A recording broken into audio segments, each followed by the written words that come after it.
Salut tout le monde! On se retrouve aujourd'hui pour une vidéo qu'on m'a beaucoup demandé et que je suis très heureuse de faire parce que il s'agit d'une question qu'on me demande souvent en salon du livre et je trouve que quand on rencontre nos lectrices, je suis autrice, en salon du livre, ça va tellement vite et je n'ai pas le temps de bien répondre à toutes les questions qu'on me pose à ce sujet-là, soit mon parcours, comment j'en suis arrivée, moi, Marie-Christelle Gendron, 39 ans, à publier un premier roman et éventuellement plusieurs autres parce que mon dernier roman en liste publié en novembre dernier, donc novembre 2024, était mon 10e roman. Donc on me demande souvent, par où tu as commencé, qu'est-ce qui t'a donné envie d'écrire, comment t'es arrivé dans le milieu littéraire et voilà, je vais répondre à toutes ces questions-là. D'ailleurs, si tu as d'autres questions à me poser auxquelles je n'ai pas répondu, je t'invite à me les poser en commentaire. Eh bien, je me présente pour ceux qui ne me connaissent pas. Je m'appelle Marie-Christelle Gendron, je me répète, j'ai 39 ans depuis quelques jours seulement et je suis autrice je suis dans ma 9e année à travailler conjointement avec les éditeurs réunis. Je suis avec la même maison d'édition depuis les tout débuts et je suis également coiffeuse depuis 19 ans. Je travaille pour ma mère à son salon de coiffure. Je continue d'allier les deux métiers. Je travaille 2 jours semaine en écriture, 3 jours semaine au salon de coiffure. Ça, c'est depuis mon retour de maternité en 2023 parce qu'avant, j'écrivais la nuit, le week-end, dans mes temps libres, en arrière au salon de coiffure entre 2 clientes, quand j'avais une cliente sur un temps de pause pour sa coloration, je me couchais à des heures pas possibles. Depuis que je suis maman et aussi belle maman, c'est un peu plus difficile. Moi, la nuit, j'essaie de dormir le plus possible, en tout cas. Donc, je me suis vraiment créé un horaire d'écriture que je ne respecte pas tout le temps, mais au moins en bloquant 2 journées par semaine à mon horaire pour écrire, eh bien, j'arrive plus facilement à remettre mes projets, pas dans les temps, mais presque, parce que je suis une retardataire. Alors, voilà pour la petite histoire. Je suis également amoureuse d'un homme absolument merveilleux depuis 7 ans maintenant, qui, mon Dieu, me donne le loisir et la possibilité d'écrire autant que je le désire. Je prends mes responsabilités de mère et de belle-mère très à cœur et je suis très présente, je dois le préciser parce que je le sais que ça va venir dans les commentaires, mais j'ai un conjoint qui vient avec moi en salon du livre, qui m'encourage dans ma passion et ça vaut vraiment tout l'or du monde. Alors moi, Marie-Christelle, comment j'en suis venue à publier des romans sous la bannière des éditeurs réunis en maison d'édition traditionnelle? Mes premiers romans que je vais vous présenter tout à l'heure. En fait, j'écris depuis que je suis en âge d'écrire. Toute jeune, j'écrivais des journaux intimes. Je pense que plusieurs l'ont fait, peut-être qu'on le fait encore aujourd'hui. À l'époque, j'écrivais tellement dans mes journaux intimes, mais également beaucoup de poèmes. Je veux pas dire que j'étais une poète dans l'âme absolument talentueuse, mais je mettais mon cœur sur papier et comme je suis une éternelle romantique, une éternelle amoureuse, une drama queen, et oui, je le dis sans gêne, j'ai vécu beaucoup de peine d'amour dans ma vie et ça, j'en ai fait des écrits à pu finir que j'ai encore d'ailleurs parce que j'ai des boîtes pleines de poèmes, de lettres où j'ai mis mon âme à nu et mes peines, j'ai craché ma peine sur le papier. J'écrivais avec tellement... Moi, ça me libérait. Je suis aussi une personne qui fait de l'anxiété généralisée. J'ai été diagnostiquée TAG.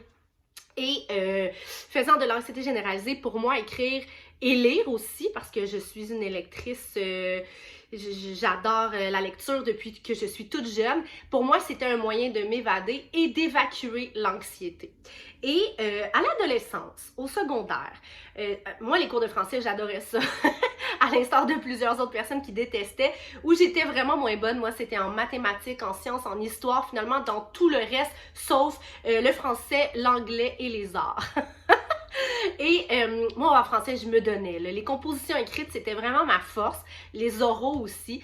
Et je me souviens, en secondaire 4, un certain prof de français qui avait mis sur pied une pièce de théâtre. Tout le monde voulait jouer dans la pièce de théâtre. Moi, je voulais l'écrire. Je voulais écrire le texte, je voulais travailler le texte. Et c'est là que j'ai comme réalisé que j'aimerais ça écrire. C'est quelque chose que je voudrais faire de façon professionnelle. Tout le monde savait ce qu'il voulait faire. Moi, les gens pensaient tous que j'allais m'en aller en coiffure et j'arrêtais pas de dire Mais non, j'irai pas en coiffure. J'aime ça, la coiffure, mais c'est pas mon plan A. Tu sais, ma mère, elle fait de longues heures. Toutes les fêtes, elle travaille. Les jeudis, vendredis, elle travaille de soir. Tu sais, ma mère était très présente, là. C'est pas qu'elle était pas présente, mais elle me disait toujours, en plus, j'ai une malformation au dos, dans la colonne de naissance, et ma mère me disait, Marie-Christelle, ça sera pas bon pour toi ce métier-là. Tu sais, j'ai jamais été encouragée nécessairement à m'en aller en coiffure. Et c'était pas ce que je voulais de base. Moi, je disais que j'allais devenir la rédactrice en chef du magazine Filles d'aujourd'hui. Là, c'est sûr que les Européens, vous saurez absolument pas de quoi je parle, mais au Québec, le magazine Filles d'aujourd'hui, c'était une sommité dans le milieu. Aujourd'hui, les magazines ont un peu moins la cote, malheureusement. Il y en a encore, là, cela dit, de très très bons, tout ça, mais à l'époque, moi, je parle des années 90, début 2000, ça explosait. Filles d'aujourd'hui, cool, adorable. Mon Dieu, il y en avait une panoplie. Et moi, Filles d'aujourd'hui, je voulais être la rédactrice en chef et écrire des articles.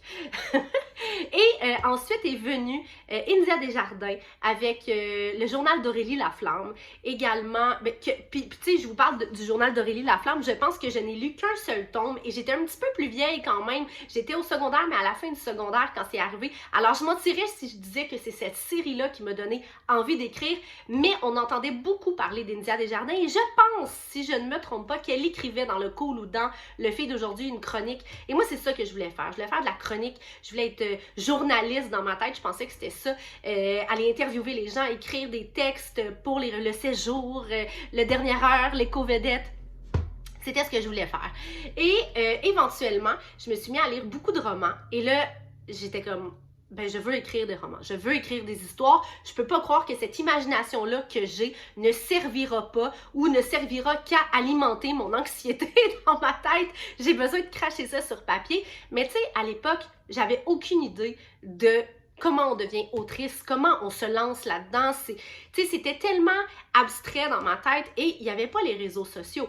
Aujourd'hui, les gens nous écrivent aux auteurs, aux autrices, on répond, les maisons d'édition sont souvent présentes aussi sur les réseaux sociaux, le processus d'édition est un peu plus connu. À l'époque, c'était vraiment un cercle très fermé, aujourd'hui c'est un peu plus ouvert, avec l'arrivée de Wattpad, tu sais, plusieurs sites là, que je vais oublier les noms, mais les gens publient du contenu et à l'époque, ce n'était pas le cas. Alors, j'avais aucune idée de comment me lancer, de comment commencer. Quand j'ai terminé le secondaire, et vous, sans grande surprise, constaterez que je n'appréciais pas particulièrement être sur les bancs d'école. Je n'étais pas une élève tannante, je n'étais pas une élève qui n'écoutait pas, non, j'étais une élève qui n'écoutait pas parce que je partais dans ma tête, j'écrivais des poèmes, j'étais toujours dans ma bulle et je m'inventais des histoires, mais je n'étais pas dérangeante. Je veux dire, j'étais pas quelqu'un qui dérangeait les autres élèves en classe, mais j'étais dans ma tête. Souvent, à la fin du cours, je réalisais que j'avais absolument rien écouté, rien compris parce que j'étais complètement ailleurs. Probablement qu'à l'époque, si on avait connu le diagnostic du TDA, j'aurais probablement été diagnostiquée TDA, je pense. Je veux pas m'avancer sur quelque chose qui n'est pas de mon champ d'expertise, mais il y a de fortes chances quand même. Et j'étais un peu découragée des études à faire, tu sais. Là, on me parlait de m'en aller en communication, on me parlait d'aller étudier à Jonquière aussi. Tu sais, il y a les écoles qui m'intéressaient et moi, me déraciner, partir loin de mes parents. Je suis une petite fille à maman et à papa. J'habite aujourd'hui, ce sont mes voisins. J'ai bâti une maison de l'autre côté du lac de mes parents, puis qui est un petit lac par ailleurs. Et là, partir, étudier loin, ça me faisait angoisser. J'ai décidé de prendre le temps d'y réfléchir. Alors, quand j'ai terminé le secondaire, vous vous douterez bien que mes parents m'ont dit « c'est bien beau ne pas aller à l'école tout de suite, mais tu vas travailler ». Et je travaillais déjà au salon de coiffure comme aide bras droit un petit peu, je répondais au téléphone, passais le balai, faisais des shampoings, tout ça, j'étais là et j'ai travaillé à temps plein au salon de coiffure et également dans un salon de bronzage qui était annexé avec le salon de coiffure. Et là, j'ai fait ça pendant 1 an. Jusqu'à ce qu'à un moment donné, j'ai eu 19 ans, puis je me disais, OK, là, il faut que tu fasses un cours, quitte à faire un DEP, quelque chose pour te spécialiser. Et ma mère m'a dit, tu sais, Marie-Christelle, je le vois que t'aimes ça, la coiffure. Tu tripes, t'as du fun, t'es bonne, tu connais ça, t'as été élevée dans un salon de coiffure. Je t'ai toujours dit que tu pourrais pas t'en aller en coiffure par rapport à ton dos, nanana, tout ça. Mais qu'est-ce que t'en penses, tu sais, d'aller suivre ton cours? Je vais te le payer, tu sais, tu peux aller au privé, tu peux aller au public, ton père et moi, on va payer ta formation, tu vas pouvoir venir travailler pour moi, puis rien t'empêche d'écrire et de prendre des formations ici et là plus tard pour voir, tu sais, qu'est-ce que tu as envie de faire avec ça du côté de l'écriture. Et c'est ce que j'ai fait. J'ai pris la balle au bon et je suis allée suivre un cours en coiffure dans une école privée. On était une dizaine d'étudiants et étudiantes. Ça a super bien été. C'est sûr que j'avais déjà des bonnes bases, mais je voulais vraiment faire mon cours pour... tu sais, c'est pas vrai que j'aurais été coiffeuse et que je me serais qualifiée de coiffeuse si je n'avais pas reçu mon diplôme. Alors, c'est ce que j'ai fait et j'ai fait mon stage à l'école privée parce que je tenais à ne pas le faire au salon de coiffure de ma mère. Je voulais pas que les gens pensent que j'allais avoir des passe-droits. C'est ce que j'ai fait et ensuite, ben, ma mère m'a engagée. Il n'était pas question dans ma tête que j'allais travailler ailleurs. J'ai travaillé pour ma mère et je suis dans ma 19e année. Et j'ai continué d'écrire pour le plaisir. Je me suis renseignée, des formations en écriture dans des écoles privées, des formations en ligne, tout ça. Et éventuellement, j'ai commencé à participer à des lancements. Les réseaux sociaux commençaient à être un peu plus présents. J'allais voir il y avait des lancements dans des endroits à Montréal. Il y avait aussi des ateliers parfois qui étaient donnés par des auteurs, des autrices, des petits colloques, des trucs de même. Et je me suis beaucoup impliquée là-dedans. Éventuellement, j'ai écrit un roman qui s'appelait à l'époque « Rubrique d'une accro à l'amour ». On ressentira ici les influences de Sex and the City et l'accro du shopping. C'était vraiment cette époque-là. Et j'ai envoyé mon manuscrit en sachant pas. En fait, ce que j'ai fait, c'est que j'ai pris tous les romans que je lisais et je suis allée voir en arrière du roman, c'est quoi la maison d'édition. Je suis allée taper sur Internet. Je suis allée voir comment soumettre un manuscrit. Chaque maison d'édition faisait parfois différent. Tu sais, des fois, ils voulaient avoir des formats papier, d'autres en version électronique. Il y avait des marches à suivre différentes. Et c'est ce que j'ai fait. J'ai envoyé des manuscrits, et j'ai reçu des refus. Ouais, j'ai reçu beaucoup de refus. Jusqu'à ce qu'à un certain point, je me dise, ben, je suis pas bonne. Tu sais, je savais pas, moi, c'était quoi la norme de recevoir des refus. Tu sais, aujourd'hui, je le répète, on en parle sur les réseaux sociaux, on le dit que c'est normal, on en reçoit des refus, mais on remonte 15 ans en arrière, 15-20 ans en arrière, j'avais aucune idée. Je n'ai pas écrit pendant une année entière. Et pour vrai, je pense que j'étais dépressive. J'en ris là, mais pour moi, c'est vraiment un exutoire, c'est vraiment une façon de mettre mon cœur et mes émotions sur papier, de jeter ça, d'en faire quelque chose de beau et d'évacuer mon anxiété. Et un soir, en salon de coiffure, c'était à mes tout débuts, je me souviens, après le temps des fêtes, il y a un client, alors que j'allais lui couper les cheveux, qui m'a demandé comment j'allais. Je lui ai dit que j'allais bien, mais que j'étais fatiguée, qu'on avait eu un gros temps des fêtes. Et le client m'a répondu une chose que beaucoup de gens répondaient à l'époque, un peu moins aujourd'hui, mais ça arrive encore. Ben voyons donc. Fatiguée. Ça serait quoi si tu ferais mon métier? On s'entend-tu que t'es toujours bien juste coiffeuse? Juste coiffeuse. Ça m'avait tellement insultée parce que c'est effectivement un métier qui est souvent sous-estimé et je comprends pas pourquoi. Les gens m'ont souvent demandé quoi tu fais ça en attendant. Puis moi, c'était un peu ça, tu sais. Même si j'ai fini par tomber en amour avec le métier et que je le pratique encore aujourd'hui, tu sais, qu'on me dise quoi tu fais ça en attendant. Puis dans ma tête, j'étais comme, ben oui, tu sais, si je pouvais écrire des romans, probablement que je ferais plus ça. Puis ça me choquait parce que ma mère, elle avait choisi cette vocation-là et mes collègues aussi, c'était leur choix numéro 1 et tu sais, il n'était pas question qu'elle fasse autre chose. Puis ça me choquait parce que c'est un métier exigeant, tu sais, non seulement travailler dans le public, mais travailler physique, réussir à combler les exigences de chacune. Et c'est malheureusement pas possible que ce soit tout le temps le cas, là. Tu sais, on en a toutes fait des gaffes. C'est juste que quand tu fais une gaffe, que tu fais trop cuire un steak au restaurant, c'est malheureux. Mais quand tu rates une coupe de cheveux, ça se peut que, surtout avec l'avènement des réseaux sociaux, tu te fasses taper sur les doigts publiquement. Et ben malgré qu'en restaurant, tu peux te faire salir aussi avec une critique culinaire, mais c'était peut-être pas le meilleur exemple, mais il y a des choses plus graves que d'autres. C'est sûr qu'on n'est pas médecin. On s'entend que rater une opération, c'est beaucoup plus grave et entraîne de plus lourdes conséquences, mais quand tu fais une erreur en coiffure, tu es jugé très sévèrement. Et ben c'est ça. Fait que c'est des commentaires qui revenaient vraiment souvent et ça m'a tellement choquée. Le soir, en finissant de travailler, j'en ai parlé à mes collègues avec qui on travaille toujours d'ailleurs. On est la même équipe de 4, ma mère et 2 de mes amis et collègues parce qu'on est des amis hein, depuis le temps.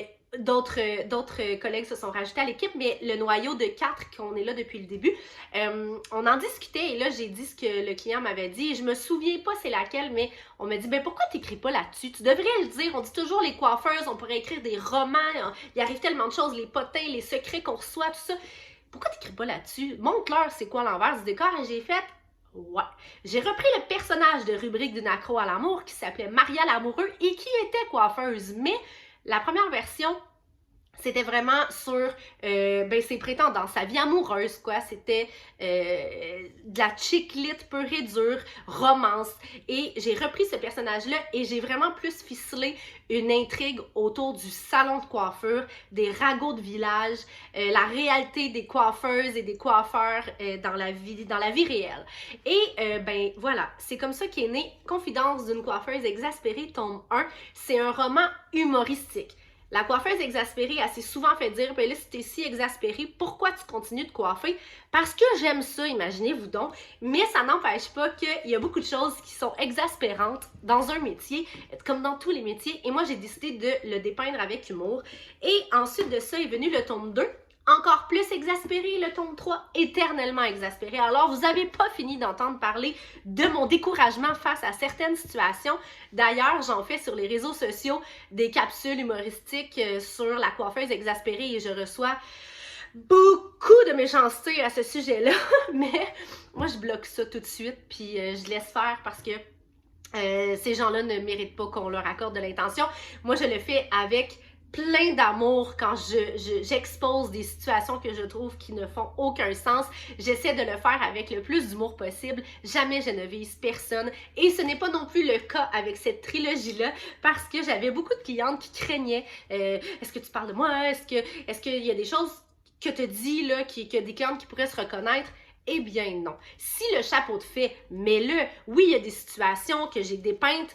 Par exemple, malheureusement, des clientes qui ne payaient pas leur dû parce que, arrivées au comptoir, elles disaient qu'elles avaient oublié le portefeuille et qu'elles ne revenaient jamais. Tu sais, ça, c'est le genre de choses qui est arrivé souvent. Si tu l'as déjà fait, je parle pas de toi, je parle de plein de gens qui l'ont fait. Donc, voilà, mais c'est vraiment de façon humoristique. Je veux pas que les gens pensent que je ne fais que chialer sur mes clientes. Ce n'est pas le cas. C'est aussi une histoire d'amour, une histoire d'amitié, une histoire de rivalité entre commerces parce que c'est quelque chose qui existe et on dit souvent dans un milieu de femmes, c'est plus difficile. Je dirais pas ça, je pense que dans tous les milieux, il y a du blabla, des cancans, mais c'est vrai que dans le milieu de la coiffure, il y en a quand même beaucoup, malheureusement, et c'est quelque chose que je dépeins dans cette trilogie-là. Alors voilà, c'est comme ça qu'est arrivée ma première trilogie publiée et j'ai toujours continué d'écrire pour les éditeurs réunis par la suite. Je me suis perfectionnée. Je suis allée prendre un cours à l'école de création scénique de Montréal. J'ai suivi de petites formations en ligne, à distance, mais je suis aussi déjà allée sur place faire une formation. J'avais un coach d'écriture qui a, mon Dieu, chapeauté toute l'écriture du premier tome avec qui j'ai travaillé. En fait, il était déjà écrit, mais il fallait que je le modifie, que je change la trame, que j'apporte un filon différent, tout ça, vu que la première rubrique d'une accro à l'amour, c'était plus axé sur les relations amoureuses. Donc, il m'a chapeauté dans l'écriture du premier tome et du deuxième, si je ne me trompe pas. Ensuite de ça, j'ai volé de mes propres ailes et j'ai continué d'écrire un roman par année. Plus récemment, j'en ai écrit 2, donc un par saison. Un qui sort habituellement, j'ai 2 remises de manuscrits par année. Je remets un manuscrit habituellement en février pour que mon roman sorte à temps pour le Salon du livre de Montréal qui a toujours lieu en novembre. Et je remets un roman en août ou septembre pour un roman qui sort à temps pour le Salon du livre de Québec en avril. Donc, j'écris 2 romans par année. Mon style a un peu a changé, a bifurqué. Pas que je n'écris plus d'humour aujourd'hui, mais 9 ans plus tard, ça fait quelques romans et je suis sur une collection de romans un peu plus sentimentale, un peu plus romance dramatique. Mon dernier roman publié en novembre dernier se nomme 1000 fragments de nous. C'est un roman basé sur une histoire vraie d'une de mes très grandes amies qui a perdu malheureusement, tristement, son amoureux en 2020 et j'ai écrit leur histoire d'amour pour la raconter à leurs enfants. C'est beaucoup plus émouvant, on s'entend. J'ai écrit Confidence d'une coiffeuse, très humoristique. Ensuite, j'ai écrit Un été à l'auberge, célibataire, cherche animal de compagnie, qui est plus comique. Toujours dans la romance, soit romance comédie romantique, soit romance sentimentale. Et là, dernièrement, je me suis tournée vers le dramatique un petit peu plus. 1000 fragments de nous m'a ouvert la porte pour un genre que je voulais exploiter depuis longtemps, mais comme on me connaissait pas dans ce style-là, j'osais pas faire le pas. Mon éditeur me disait « Ah oui, tu sais, t'es habitué dans le feel good, dans le humoristique aussi, tu veux vraiment faire dans le drame. » Et là, 1000 fragments de nous a connu une très belle réception. J'en suis vraiment contente. D'ailleurs, si tu m'écoutes et que tu as déjà lu, acheté ou que tu as envie de lire 1000 fragments de nous, merci tellement parce que comme c'est une histoire basée sur des faits vécus et que ce sont mes amis, ben pour moi c'est un peu comme si la mémoire de mon ami restait, ben sa mémoire va toujours rester vivante, mais c'est un peu comme si je l'avais ancrée dans quelque chose de tangible et ben les gens, plus de gens vont le connaître et connaître leur histoire d'amour. Donc, merci si tu as lu ou prévois lire 1000 fragments de nous. Et là, je me suis engagée dans une collection de 3 romans dont je ne peux pas vraiment parler. En ce moment, je travaille sur le premier tome de cette collection-là, qui n'est pas une suite. Ces 3 romans-là ne seront pas une suite, mais il va y avoir une corrélation entre ces romans-là et j'aborde des sujets un peu plus lourds, un peu plus sensibles, mais je n'ai pas l'intention de tomber non plus dans la lourdeur extrême. Oui, ce sont des sujets difficiles, mais pour ceux qui me connaissaient, j'ajoute toujours une dose vraiment douce à mes romans pour que le sujet passe mieux, que ça se digère plus facilement. Je ne suis pas dans la dark romance, quoique j'aimerais vraiment s'en écrire une éventuellement. Là, ce serait un super de beau défi, mais voilà, donc oui, dramatique, mais pas que. Ça reste doux, ça reste que ça fait du bien par moment. Il y a plein de beaux au travers les sujets sensibles que je veux aborder. Et je travaille aussi actuellement sur un projet top secret. Donc, je dirai rien de plus à ce sujet. Alors voilà, je ne sais pas si j'ai bien répondu à toutes les questions que vous m'avez posées, mais si ce n'est pas le cas, je me répète. N'hésitez pas à me poser en commentaire les questions. Je vais faire des Q&A éventuellement. Je vais répondre à ces questions-là avec grand plaisir, avec grand bonheur. Que ce soit sur le processus d'écriture, le processus de publication, tout ça, je vais répondre. Je suis assez transparente comme personne, alors ça ne me gêne aucunement. Sur ce, ben, je t'invite à t'abonner à ma chaîne, s'il te plaît. Ce serait vraiment chouette aussi d'activer la petite cloche si tu veux avoir les détails sur les nouvelles vidéos à venir. Si tu ne veux rien manquer, ce serait vraiment chouette. Et sur ce, ben, je te souhaite une belle fin de journée. Moi, ici, il est 1h40 et je vais aller faire mon workout avant que ma fille arrive de la garderie. Ensuite de ça, me remettre à l'écriture un petit peu avant qu'elle arrive de la garderie. Fait que j'ai comme deux gros projets avant qu'elle arrive de la garderie. Sur ce, ben, bonne fin de journée!